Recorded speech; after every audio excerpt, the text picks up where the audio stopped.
Good morning from the Rugga Chug Tug, as our 5-year-old grandson Benny calls it.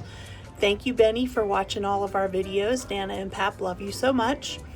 We are here in Middle River, Carroll Island, Maryland. It is Saturday, May 16th, and we're down here to continue working on the swim platform today. So let's get to it. All right, one of today's projects is we're going to go through and take out every one of these screws, and we are going to rebed everything. I got some sealant on these, but we're going to take them out, put some fresh sealant in them, and make sure everything's nice and watertight.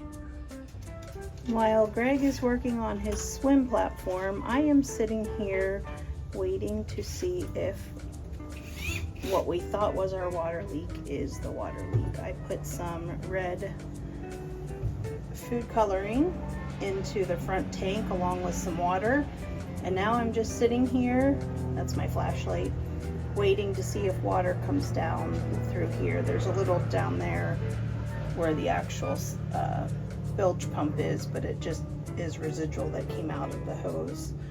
But this is bone dry from emptying that tank, I would imagine. So we put a little bit of water in, some red food coloring, and now I'm just waiting to see if any of it makes its way down here. Stay tuned.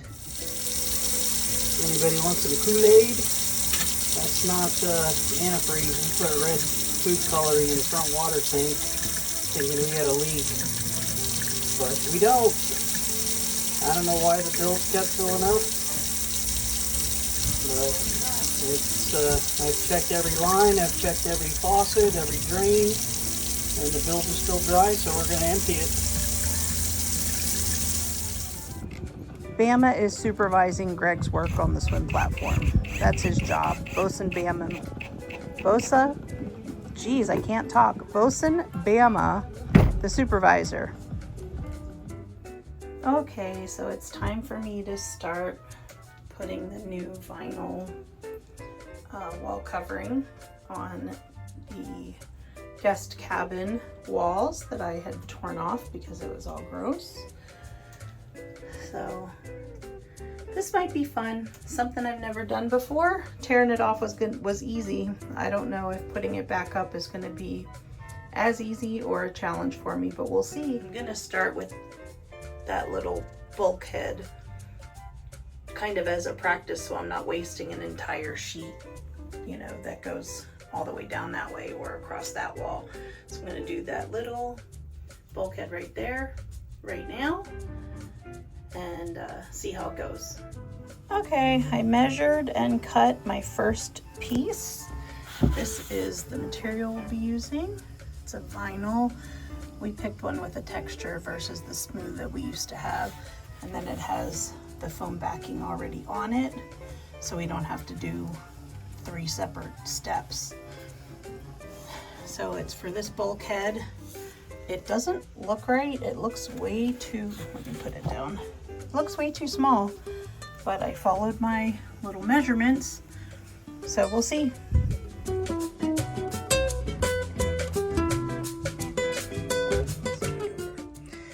There we go. My first try, and it looks pretty good, not bad. Got it all tucked in. That little gap will be filled in once I put some up here, then that will get filled in with what I tuck under that side. But it did pretty good. The only issue, well, there's a little foam right here that I have to scratch off that got stuck before I tucked it down in. But then this little corner, for some reason, gave me a little pucker.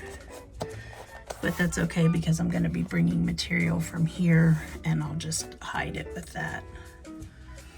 And it's way back in here, no one's really going to see that. So I'm not that worried about it, but it does bug me because my OCD wants it to be perfect. But for my very first try, the very first piece, not so bad. I just have to get this little bit of foam that's stuck to the floor off, and we'll be good to go. Next piece will be this wall here. We'll see.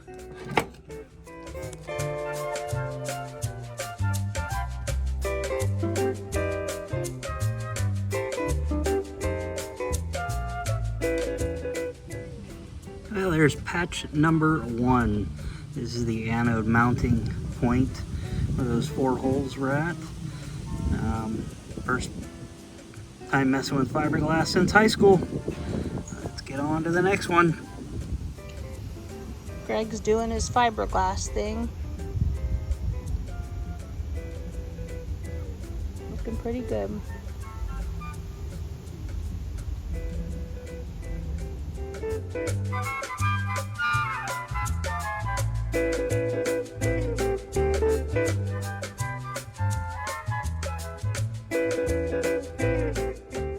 Thank you all for watching, and we'll catch you next time.